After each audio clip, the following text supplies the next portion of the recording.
G'day. I know that if students are given the equation for a straight line, that many of them find great difficulty finding the equation for a line that's parallel or perpendicular. Now, in these two videos, this one and the one following, I'm going to explain how to do this in a very simple way. So, I encourage you, even if you feel you do understand the process, to have a look and see if there's not something for you, because I'm fairly confident that it's something you won't have seen. And it's faster and simpler and quite mathematically correct. I'm not going to go through a formal proof, but I will try and explain so you understand the process.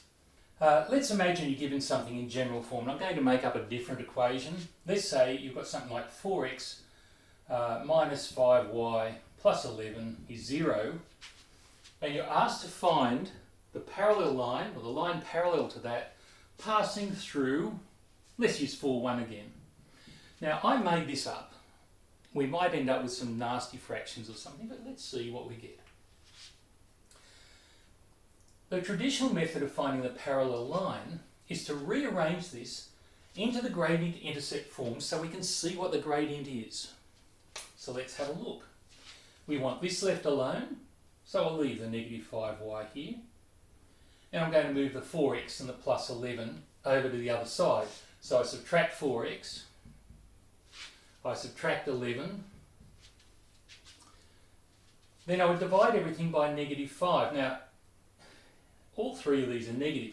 If I multiplied through by minus 1, or negative 1, everything would become positive.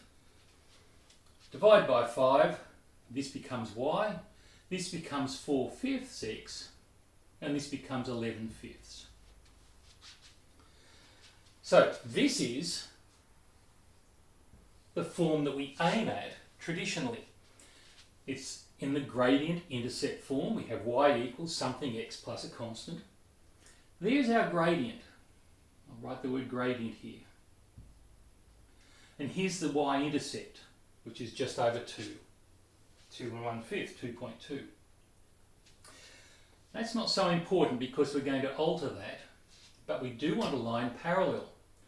So we would say something like, therefore, the parallel line is y equals 4/5 x plus some constant, and we want it passing through this point, so we would get the point 4, 1, or the values, and substitute them into that equation.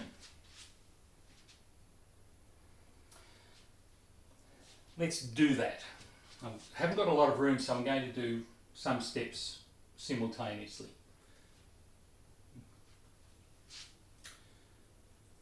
If x is worth 4, that's what goes here, so let's write that in.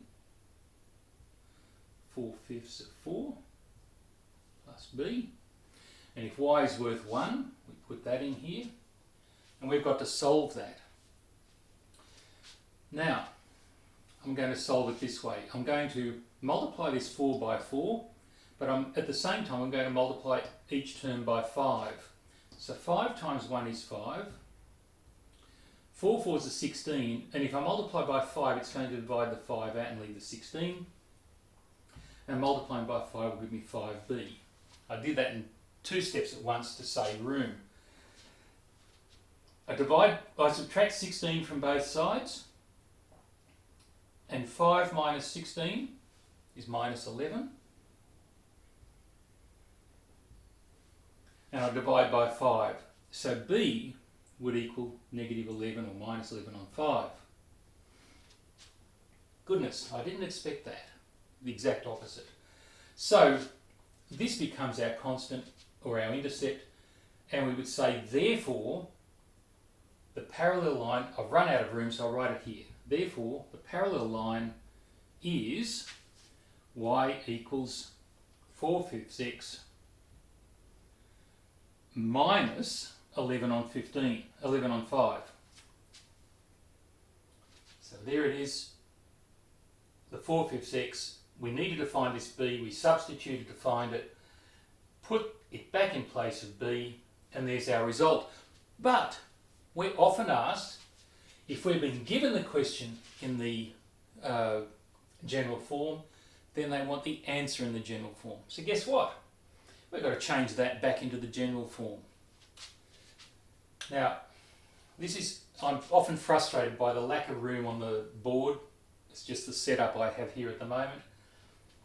So what I'm going to do is put the answer just up here. If I multiplied everything by 5 to get rid of these fractions, I'll get 5y equals 4x minus 11.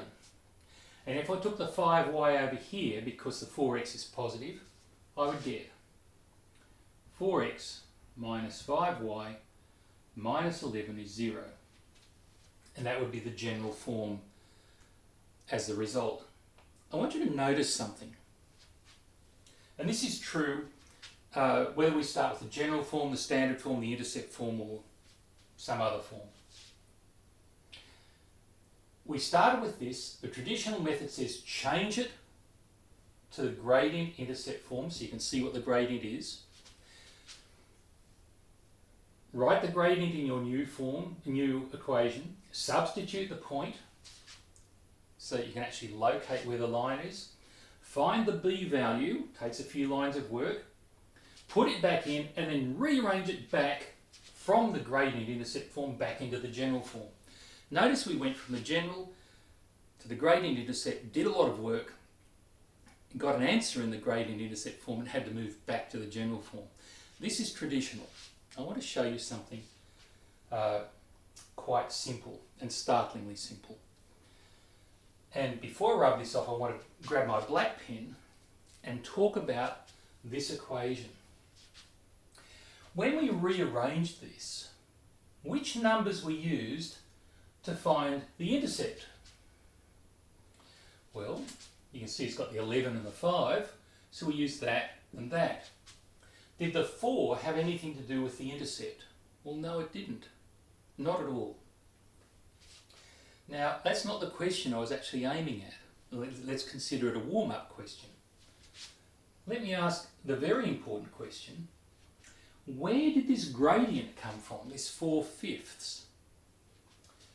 Well, I think you can see it came from the 4 and the negative 5 here. Now, the sign changed because we had to move something to the other side and we had to do some dividing, but they're the numbers that gave us the gradient. The 11 has nothing to do with the gradient, nothing at all. Consequently, if I'm going to move the line but keep the gradient constant, do you notice that if those numbers give the gradient 4/5, that my answer must have the same two numbers for the same gradient? Have a look at the answer. 4x minus 5y. Doesn't that seem simple? That if this is the stuff that gives me the gradient of the line, then my answer must have the same thing. Now that means that we can actually concentrate just on finding this number in a much more simple way. I want you to watch it. Now I'm going to leave this here. I'll leave this as well, the answer. I'll eliminate this and I want you to see how simple the solution is if you don't have to change it into this form and back. Let's have a look.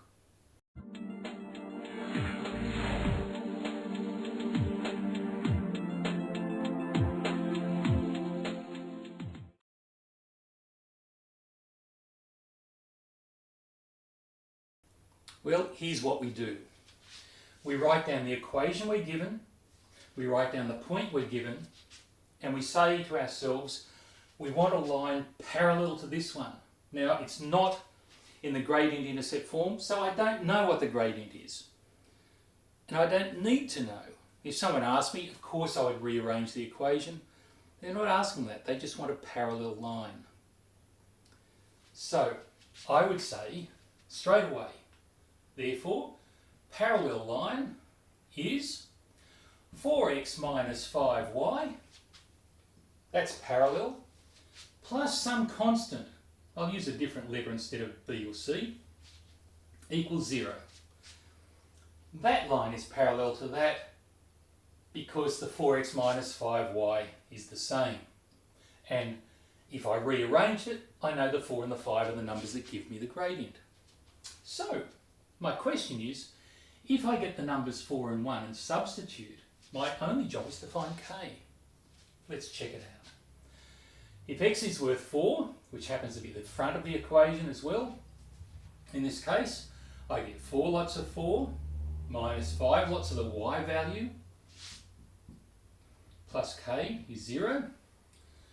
That's 16 minus 5 plus k is 0. 16 minus 5 is 11 plus k is 0. I'm putting in every step.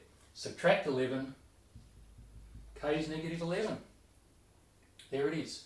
It's taken you about 4 lines of work. We now know the k value, so we say therefore the parallel line is 4x minus 5y, k is negative 11, equals 0.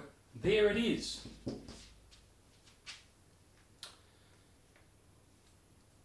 The chances are very high your textbook hasn't shown you that. Now, there are reasons. When I teach my students and I start teaching them this, of course, I get them rearranging so they can see the gradient, and I teach them the traditional way. But once they've done 10, 15, 20 or 30 of those questions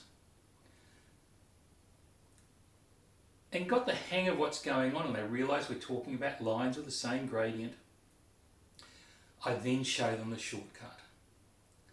Because I say, look, in an examination, if you're asked to find a parallel line, go for it. Don't waste time converting to a different form, solving and then converting back. Save those two conversions and leave it in this form. Just go for it and find the constant. Now, this method works regardless of the form that the equation takes. If you've enjoyed it, please leave a comment, please like the video, and I encourage you to subscribe to hear about future videos, including the next one, which will describe how to use this method to find perpendicular lines, which mostly students find much harder. It's actually very easy this way.